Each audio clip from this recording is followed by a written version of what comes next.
Assalamualaikum, Shalom, Namo Buddhaya, salam kebajikan.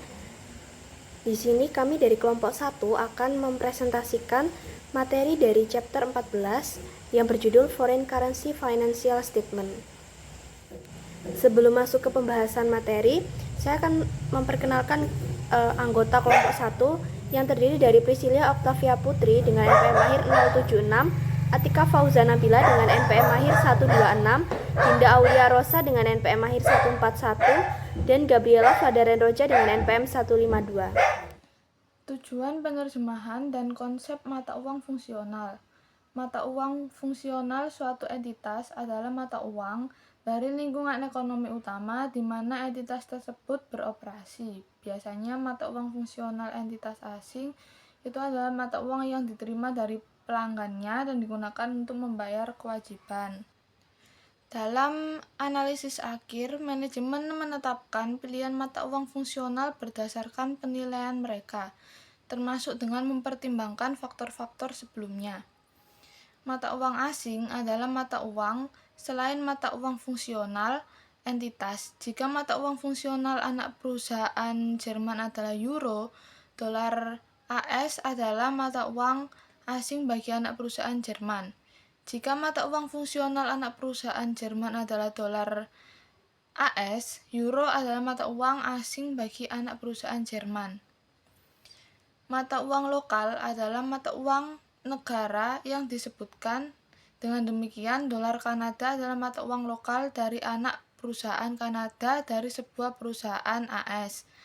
Buku dan laporan keuangan anak perusahaan akan disiapkan dalam mata uang lokal hampir di semua kasus yang melibatkan laporan keuangan dalam mata uang asing, terlepas dari penentuan mata uang fungsional.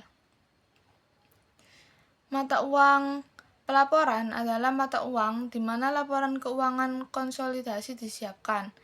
Mata uang pelaporan untuk laporan konsolidasi dari sebuah perusahaan AS dengan anak perusahaan di luar negeri adalah dolar AS.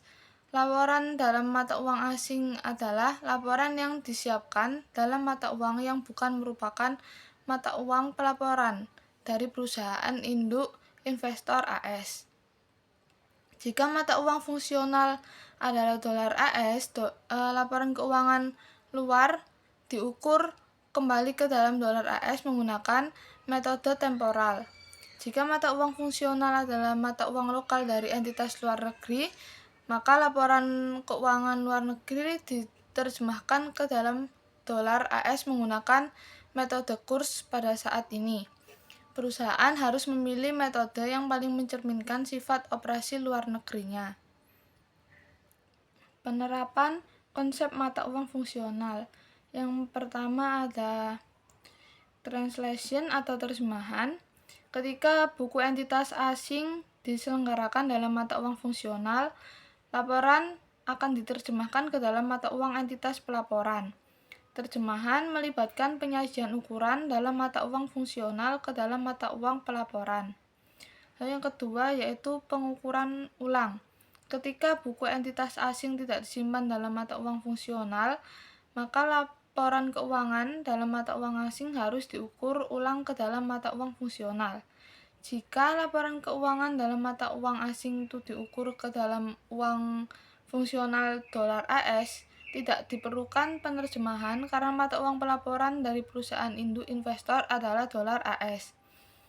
Tujuan dari penilaian kembali adalah untuk menghasilkan laporan keuangan yang sama seolah-olah buku telah dipelihara dalam mata uang fungsional. Untuk mencapai tujuan ini, baik kurs historis maupun kurs saat ini itu digunakan dalam proses penilaian kembali. Berdasarkan metode ini, atau metode temporal, aset dan kewajiban moneter dinilai kembali pada kurs saat ini dan aset serta ekuitas lainnya dinilai kembali pada kurs historis. Aset dan kewajiban moneter adalah jumlah yang akan diterima atau dibayarkan dibayarkan sudah tetap dalam satuan mata uang tertentu. Contohnya yaitu aset dan kewajiban moneter adalah kas, piutang, dan utang. Penilaian kembali menghasilkan penyesuaian kurs yang dimasukkan ke dalam pendapatan karena dampak langsung terhadap arus kas perusahaan sangat diharapkan. Yang selanjutnya ada translasi dan pengukuran ulang laporan keuangan mata uang asing. Patriot Corporation, sebuah perusahaan Amerika Serikat, memiliki anak perusahaan yang dimiliki sepenuhnya, yaitu Regal Corporation yang beroperasi di Inggris. Kemungkinan penerjemahan atau pengukuran kembali untuk akun-akun Regal yaitu sebagai berikut. Fungsional currency-nya pada case 1 British Pounds, pada case 2 US Dollar, pada case 3 Euro. Currency of accounting record-nya British Pounds semua. Required procedures for consolidating or combining itu case 1 translation, case 2 remeasurement, case 3 remeasurement and translation. Pada kasus 1, Regal Corporation mencatat buku-bukunya dalam mata uang lokal yaitu pound yang merupakan mata uang fungsional sehingga tidak diperlukan pengukuran ulang. Akun-akun tersebut itu perlu diterjemahkan ke dalam dolar AS atau mata uang perusahaan yang melaporkan. Pada GAAP mengharuskan penerjemahan menggunakan metode kurs saat ini. Kurs valuta asing saat tanggal neraca digunakan untuk menerjemahkan semua aset dan kewajibannya. Secara teoritis, kurs yang berlaku pada setiap tanggal transaksi seharusnya digunakan untuk menerjemahkan semua pendapatan, beban, keuntungan, dan kerugian. Secara praktis, pendapatan dan beban umumnya diterjemahkan menggunakan kurs rata-rata tertimbang yang sesuai untuk periode tersebut. Penyesuaian dari penerjemahan dilaporkan dalam penghasilan komprehensif lain sesuai dengan ketentuan GAAP. Pada kasus 2, buku-buku Regal disimpan dalam pound, tetapi mata uang fungsionalnya yaitu dolar AS. Menurut GAAP, akun Regal diukur kembali ke dalam mata uang fungsional yaitu dolar. Dalam kasus ini tidak diperlukan penerjemahan karena dolar juga merupakan mata uang pelaporan akhir. Tujuan pengukuran kembali adalah untuk mendapatkan hasil yang seharusnya diperoleh jika buku catatan Regal telah disimpan dalam mata uang fungsional. Dengan demikian, pengukuran kembali memerlukan penggunaan kurs historis untuk beberapa item dan kurs saat ini untuk item lainnya, serta pengakuan dalam pendapatan atas keuntungan dan kerugian nilai tukar dari pengukuran semua aset dan kewajiban moneter yang dinyatakan dalam mata uang fungsional atau dolar AS. Lalu pada kasus ketiga, buku Regal dicatat dalam pound walaupun mata uang fungsionalnya yaitu euro. Situasi ini terjadi jika anak perusahaan adalah perusahaan induk dari operasi di Perancis. Konsolidasi memerlukan penilaian kembali semua aset, liabilitas, pendapatan, beban, keuntungan, dan kerugian ke dalam euro atau mata uang fungsional, dan pengakuan dalam pendapatan atas keuntungan dan kerugian selisih kurs dari penilaian kembali aset dan liabilitas moneter yang tidak dinyatakan dalam euro.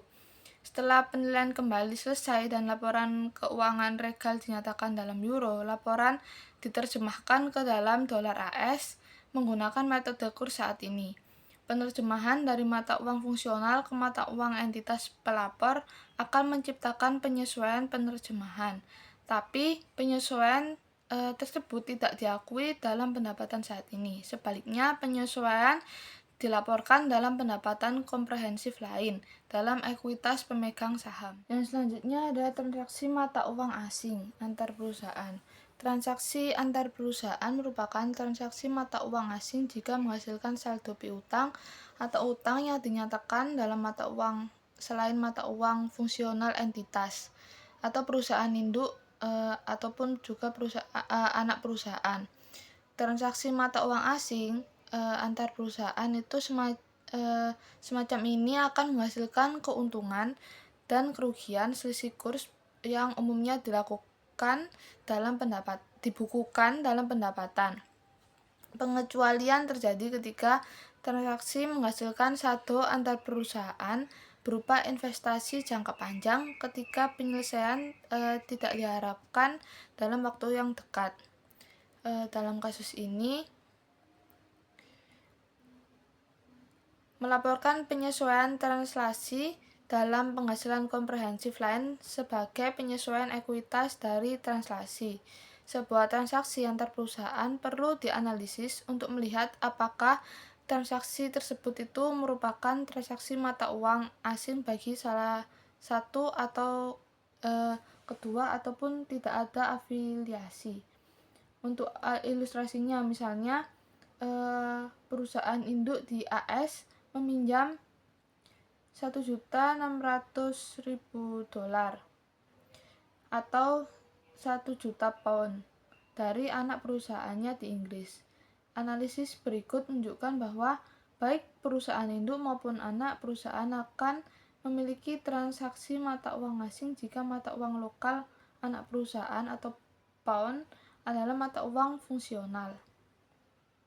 Baik, materi yang pertama yaitu foreign entities operating in highly inflationary economies. Jadi dalam ekonomi yang inflasinya itu sangat tinggi, maka nilai mata uang lokal atau negara tersebut itu akan turun dengan cepat, yang dimana maka harga barang dan jasa itu akan naik dengan cepat, lalu nilai mata uang lokal itu akan melemah dibanding mata uang asing seperti USD, dolar USD.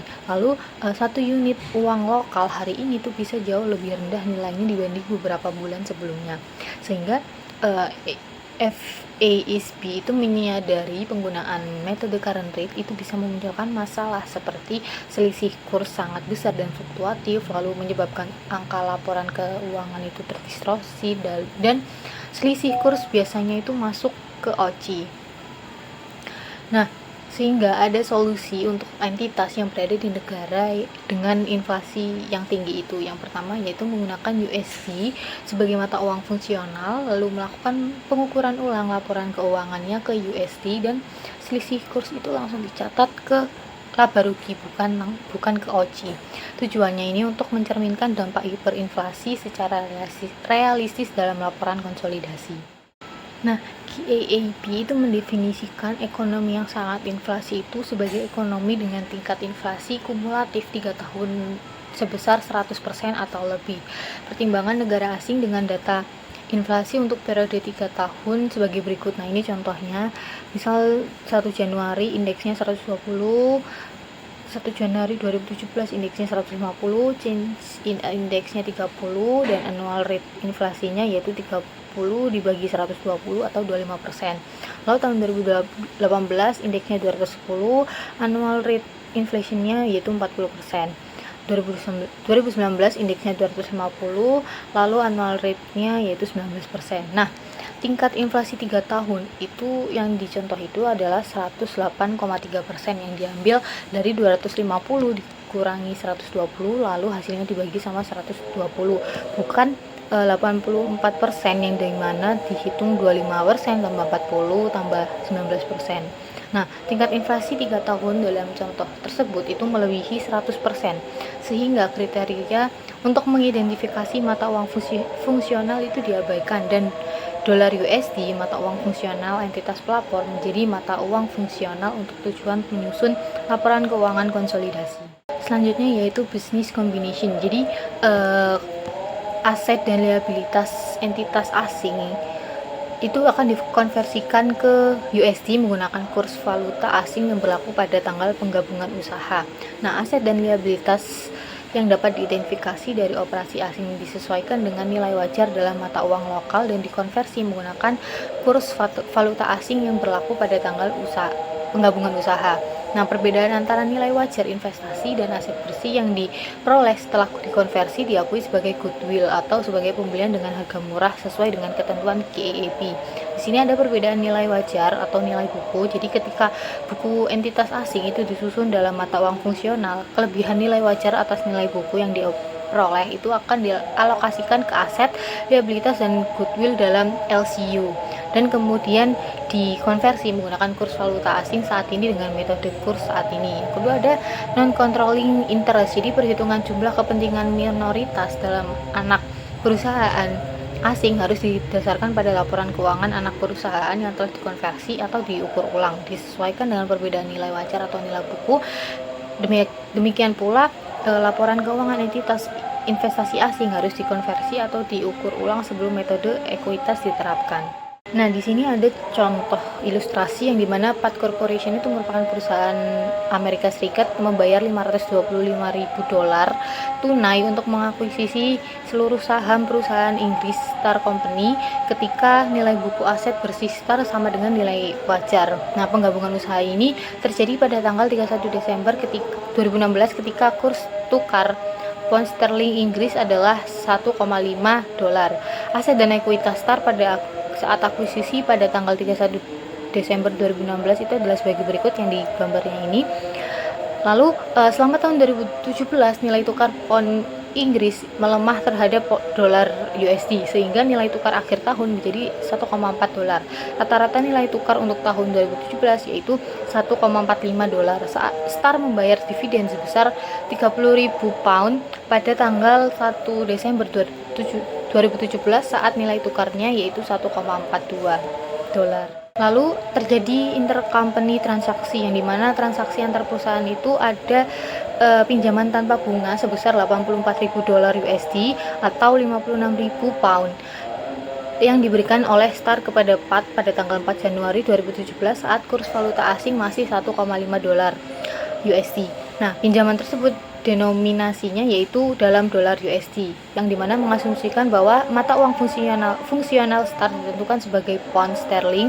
Pinjaman kepada Path merupakan transaksi mata uang asing dari perspektif Star, tetapi tidak bagi Path karena denominasinya dalam dolar USD. Nah, Star menyesuaikan pinjaman modalnya ke akun Path pada akhir tahun 2017 untuk mencerminkan kurs valuta asing saat ini sebesar $1,4. Star mencatat keuntungan valuta asing karena tidak ada bukti bahwa pinjaman modal tersebut bersifat investasi jangka panjang.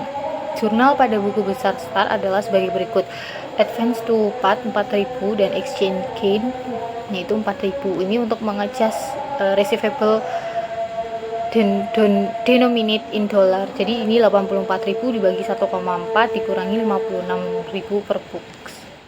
Selanjutnya yaitu translating the foreign subsidiary adjusted trial balance. Jadi di sini Path itu mentranslate neraca yang telah disesuaikan milik Star per 31 Desember 2017 ke dalam USD sebelum menghitung investasinya menggunakan metode ekuitas dan menggabungkan laporan keuangannya dengan laporan keuangan Star. Nah, di sini ada di gambar yang sebelah kiri dengan total aktifanya $1.396.200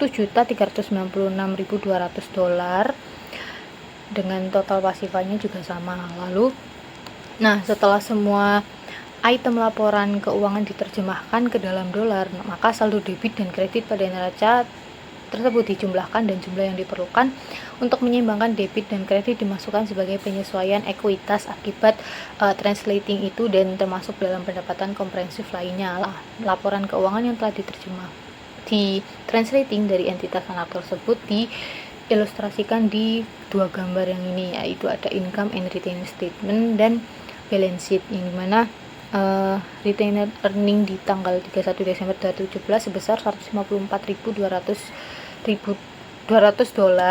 USD dan balance sheet-nya dengan total aset $616.000 dan total ekuitas $616.000.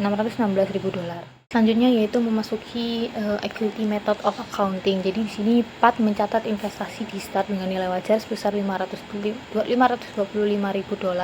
pada tanggal 31 Desember 2016 untuk menilai total investasinya di Star sebelum proses konsolidasi. Path kemudian menggunakan metode ekuitas untuk mencatat anak perusahaan asingnya.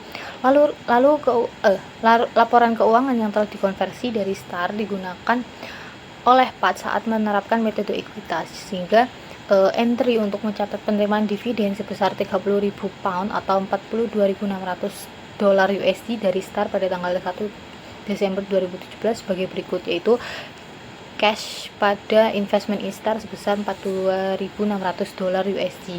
Lalu PAT itu menerima dividen tersebut saat kurs valuta asing sebesar $1,42, sehingga dividen yang dibayarkan oleh Star juga harus dikonversi ke dolar USD berdasarkan kurs valuta asing yang berlaku saat dividen dibayarkan, yaitu $1,42. Nah, PAT mengakui bagian ekuitasnya dalam pendapatan Star tahun 2017 dalam entry yang juga mengakui kerugian yang belum diakui oleh Star akibat konversi mata uang tersebut.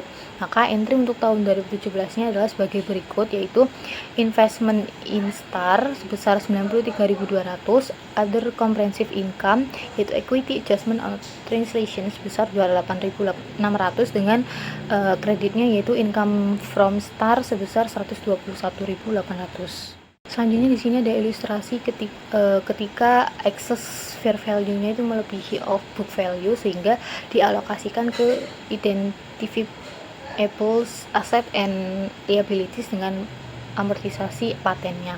Nah, langkah pertama untuk menghitung amortisasi paten atas investasi PAT di Star adalah mengonversi 150.000 yang dialokasikan untuk paten pada saat akuisisi menjadi setara pound.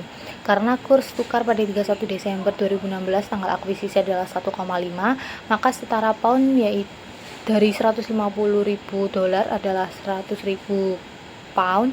Amortisasi kelebihan pada buku PAT untuk tahun 2017 adalah perhitungannya 100.000 pound dibagi 10 tahun lalu dikalikan dengan kursnya yaitu $1,45 atau totalnya $14.500.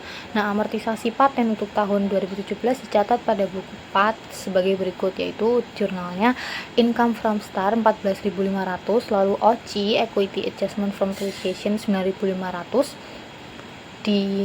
dengan kredit yaitu investment in Star 24.000. Nah, ini untuk perhitungannya yaitu 10.000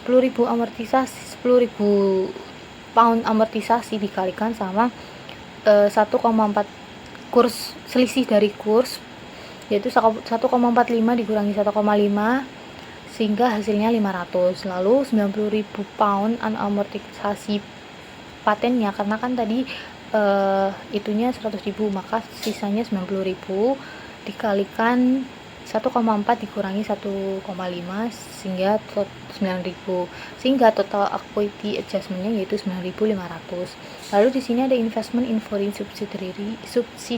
Jadi untuk ringkasan dari perubahan PAT investment in Star account-nya selama tahun 2017 adalah sebagai berikut, yaitu investment cost 31 Desember 2016 yaitu $52.000 lalu dikurangi dengan penerimaan dividen tahun 2017 yaitu 42.600. Lalu ada net income dari Star yaitu 121.800 dikurangi dengan unrealized loss on translation 28.600 dikurangi paten amortisasi 14.500 dan unrealized translation loss on paten yaitu 9.500 sehingga investment balance 31 Desember 2017 yaitu $551.600. Nah, selanjutnya materi 14.8 yaitu konsolidasi. Jadi PAT melaporkan pendapatan dari Star sebesar $107.300. Ini adalah bagian mereka dari pendapatan Star yang dilaporkan yaitu sebesar $121.800. Nah, dengan dikurangi amortisasi paten yang belum dicatat $14.500. Saldo akun investasi di Star sebesar $551.600 sesuai dengan rekonsiliasi yang disajikan sebelumnya.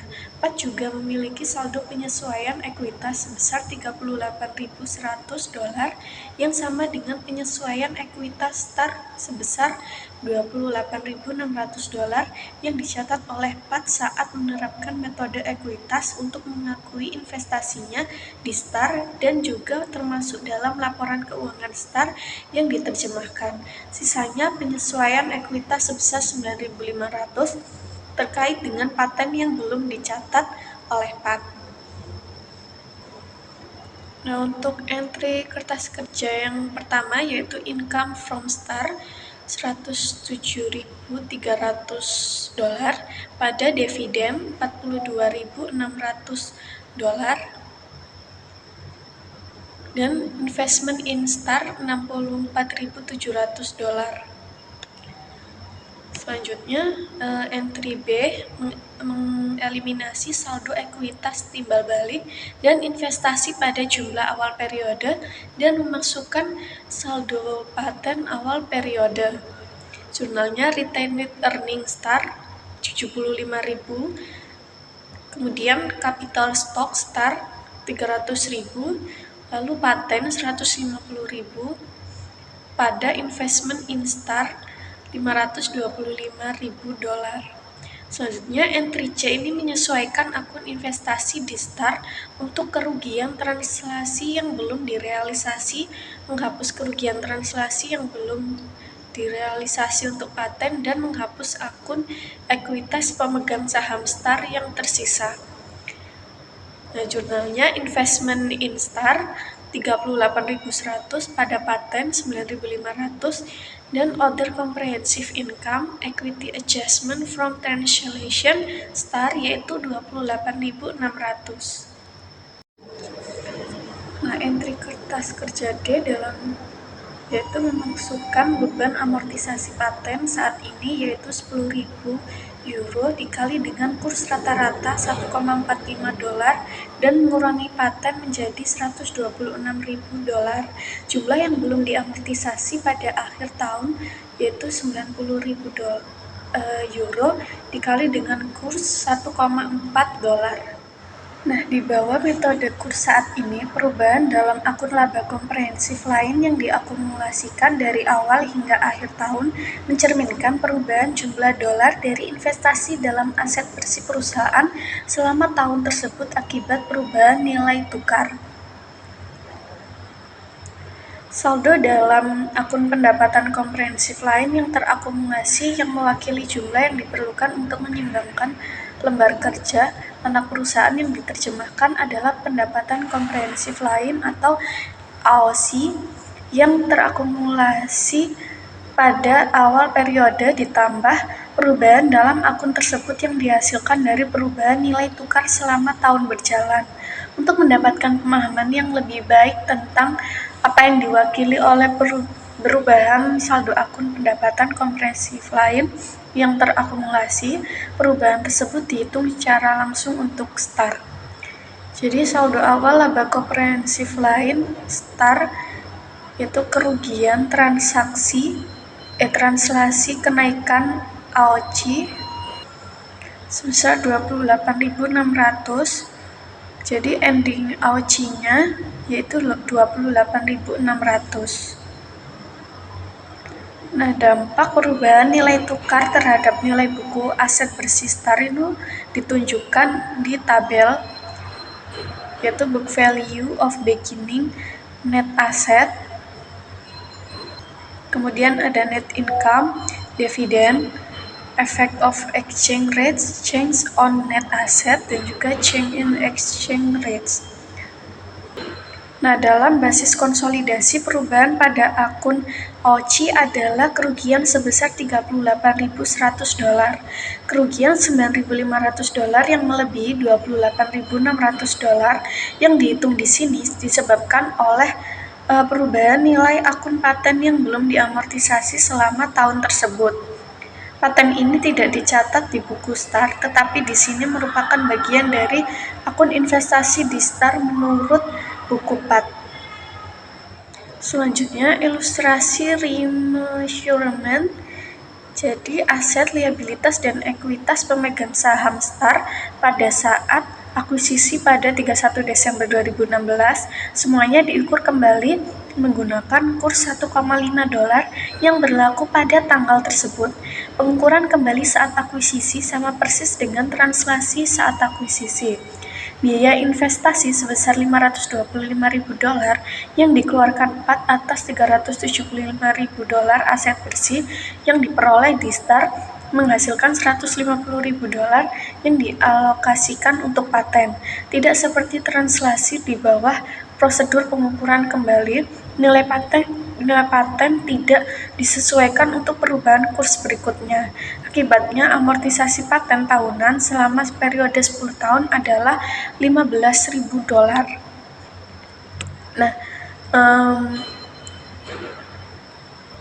uang muka sebesar $56.000, yaitu dari $84.000 untuk PAT bukanlah transaksi mata uang asing baik bagi PAT maupun STAR karena uang muka tersebut dinyatakan dalam dolar dan mata uang fungsional baik PAT maupun STAR adalah dolar. Akibatnya STAR tidak menyesuaikan uang muka kepada PAT untuk mencerminkan ekuivalen €60.000 dan tidak melaporkan keuntungan kurs €4.000.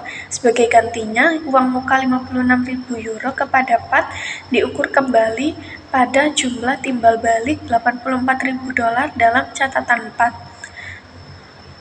Nah, selanjutnya biaya penjualan dan penilaian kembali persediaan yang ditunjukkan dalam lembar kerja mengasumsikan prosedur masuk pertama, keluar pertama yaitu FIFO dan akuisisi barang persediaan akhir pada 1 Desember 2017 ketika nilai tukar adalah $1,42. Nilai tukar historis digunakan dalam perhitungan sebagai berikut. Nah, jadi semua aset pabrik STAR itu dimiliki oleh STAR ketika menjadi anak perusahaan PAT. Oleh karena itu, aset pabrik serta beban penyusutan terkait dan akumulasi penyusutan itu diukur kembali pada nilai tukar $1,5 yang berlaku pada 31 Desember 2016. Jika STAR memperoleh aset pabrik tambahan selama tahun 2017, tambahan tersebut dan penyusutan terkait akan diukur kembali pada nilai tukar yang berlaku saat aset tambahan diperoleh.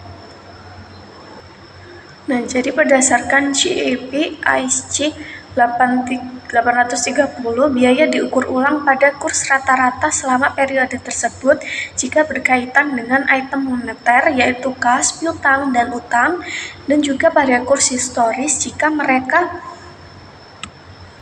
berkaitan dengan item non-moneter seperti aset tetap, biaya tangguhan, atau aset tidak berwujud. Ketika satu akun biaya mencakup jumlah yang terkait dengan item moneter dan non-moneter, pengukuran kembali melibatkan lebih banyak perhitungan daripada penerapan satu kurs rata-rata. Selanjutnya di sini PAT itu akan mencatat nilai akun investasinya dengan menggunakan metode ekuitas sebelum konsolidasi laporan yang telah di-remeasure. Nah, di sini semua keuntungan dan kerugian dari remeasurement itu diakui dalam laba rugi berjalan. Nah, kemudian ada entry pada pembukuan PAT untuk mencatat investasi di STAR sebagai berikut. Jurnalnya itu ada investment in STAR pada cash sebesar $525.000. Nah, ini tuh untuk mencatat akuisisi pada tanggal 31 Desember 2016. Lalu jurnal kedua ada cash pada investment in STAR sebesar 42.600. Itu jurnalnya untuk mencatat penerimaan dividen pada 1 Desember 2017. Lalu ada jurnal investment in STAR pada income from STAR sebesar 87.600 dari investment income-nya dari untuk 2017 sebesar $102.600 dikurangi dengan net income sebesar 15.000. Kemudian di sisi sebelah kiri ini ada soal lagi di mana PAT melakukan investasi pada STAR. Nah, ini untuk 31 Desember 2017 dengan saldonya itu sebesar $570.000, terdiri dari $435.000 itu aset bersih STAR pada tanggal tersebut, lalu ditambah dengan $135.000 itu paten yang belum diamortisasi. Kemudian di sini ada entry jurnal untuk konsolidasi dalam kertas kerja. Jadi nanti ini jurnalnya itu akan dimasukkan untuk menyesuaikan di kertas kerjanya. Jadi jurnal yang dimasukkan ke kertas kerja itu ada income from STAR 87.600 yang sudah kita dapat dari sebelumnya itu dari 102.600 dikurangi dengan 15.000. Lalu yang kreditnya itu ada dividen dan investment in Star sebesar 42.600 dan 45.000. Kemudian ada jurnal yang kedua, jurnal B, yaitu ada capital stock Star sebesar 300, ada retained earning 75.000 dan ada paten 150.000. Kemudian bagian kreditnya ada investment in Star sebesar 525.000 dolar. Lalu jurnal yang ketiga atau jurnal C itu ada other expense pada paten sebesar 15.000. Lalu jurnal yang keempat atau jurnal D itu ada advance from Star pada advance to pet sebesar 84.000. Selanjutnya ada lindung nilai atas investasi bersih dalam entitas luar negeri. Keuntungan dan kerugian dari lindung nilai atau hedges itu yang efektif atas investasi bersih pada anak perusahaan luar negeri dicatat sebagai penyesuaian translasi dalam ekuitas dan dimasukkan dalam laba komprehensif, bukan laba bersih. Nah, penyesuaian translasi itu berarti bahwa keuntungan dan kerugian dari lindung nilai atas investasi bersih dalam entitas luar negeri itu dicatat dalam laba komprehensif, bukan laba bersih. Lalu di sini ada contoh di mana saldo investment in band itu milik dari Sipin per 31 Desember 2016 sebesar 1.280.000 dolar, yaitu 100% dari 800.000 euro yang dikalikan dengan kurs akhir tahun sebesar 1,60 dolar. Ini itu adalah spot rate-nya. Nah, pada tanggal ini PIN itu tidak memiliki saldo penyesuaian translasi terkait investasinya di band. Jadi untuk melakukan lindung nilai atas investasi bersihnya di band, PIN ini meminjam sebesar 800.000 euro untuk jangka waktu 1 tahun dengan bunga 12% pada 1 Januari 2017 dan kurs spotnya adalah 1,60. Di sini meskipun tanggalnya itu 1 Januari, tapi karena tutup bukunya itu tanggal 31 Desember, jadi tetap kursnya itu pakai 1,60 dolar. Nah, kemudian PIN itu akan mencatat pinjaman tersebut dengan jurnal sebagai berikut. Nah, pada 1 Januari 2017 dia akan mencatat cash pada loan payable sebesar 1.280.000 dolar. Itu untuk mencatat denominated in British pound.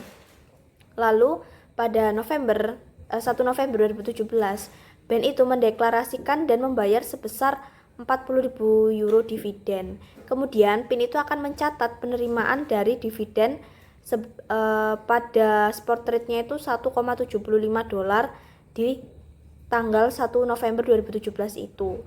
Jadi jurnalnya itu ada cash pada investment in BAN sebesar 70.000. Itu untuk mencatat dividen dari BAN dan nominal 70.000 ini berasal dari 40.000 euro dikali 1,75 dolar sebagai spot rate-nya.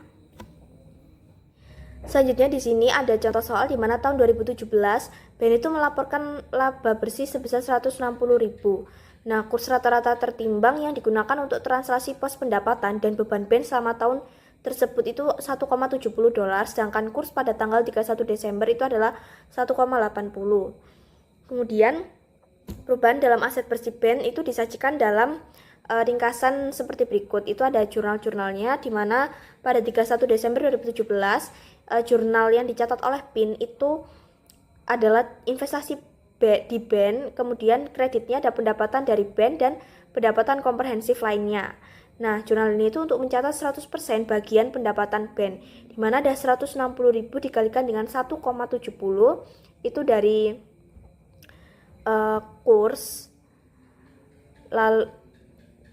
nilai tukar rata-rata tertimbang, sehingga di sini hasilnya untuk di bagian debitnya 446.000, lalu untuk pendapatan dari BAN ada 272.000 dan pendapatan komprehensif lainnya 174.000. Nah, selain itu PIN ini juga menyesuaikan pinjaman yang harus dibayarkan dan investasi ekuitas ke tingkat bunga saat ini pada tanggal 31 Desember 2017 dan memperoleh bunga atas pinjaman tersebut. Lalu pendapatan jurnal yang kedua itu ada pendapatan komprehensif lainnya pada pinjaman yang harus dibayar sebesar 160.000. Nah, jurnal ini itu untuk menyesuaikan pinjaman yang dibayarkan dalam mata uang pound sterling Inggris ke nilai tukar saat ini pada akhir tahun. Jadi ada 800.000 dikali 1,80 dikurangi 1,60. Itu dalam dolar. Lalu jurnal yang ketiga itu ada beban bunga pada beban debitnya ada beban bunga, lalu ada kerugian pertukaran mata uang, dan di kreditnya itu ada bunga yang harus dibayar. Di sini jurnalnya itu untuk mencatat bunga pada nilai tukar rata-rata tertimbang dan mencatat bunga yang harus dibayar dalam denominasi pounds pada nilai tukar akhir, di mana di sini itu bunga yang harus dibayar dari 80.000 euro dikalikan dengan 12% tingkat bunganya, dikalikan dengan 1 tahun, dikalikan dengan kursnya 1,80 dolar saat ini. Lalu dikurangi dengan beban bunga sebesar 163.200, itu dari 800.000 dikalikan dengan bunga 12% dikalikan dengan 1 tahun dikali dengan 1,70 dolar sebagai nilai tukar rata-rata tertimbangnya.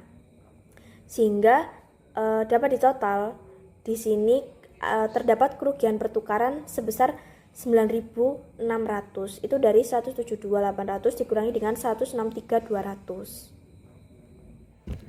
Selanjutnya pada 1 Januari 2018 PIN itu membayar utang dan bunga dalam spot rate-nya itu sebesar 1,80 dolar. Nah, di sini itu jurnalnya pada 1 Januari 2018 ada interest payable sebesar 172.800 dolar, kemudian ada loan payable sebesar 1.440.000 dolar, pada cash sebesar 1.612.000 dolar, 1.612.800 dolar. Di sini itu untuk mencatat pembayaran atas utang dan bunga yang didenominasi pada British pound sterling ketika spot rate-nya itu di angka 1,80 dolar. Jadi untuk penyesuaian ekuitas dari saldo transaksi yang muncul pada bagian ekuitas pemegang saham dalam neraca PIN per 31 Desember 2017 adalah kredit sebesar 14.000 dolar. Nah, itu terdiri dari kredit 174.000 dolar itu investasi ekuitas hasil translasi yang dikurangi dengan 160.000 dolar dari penyesuaian atas pinjaman yang didenominasikan dalam pound sterling Inggris. Sekian presentasi dari kelompok 1. Mohon maaf bila ada tutur kata dan perbuatan yang tidak berkenan. Terima kasih.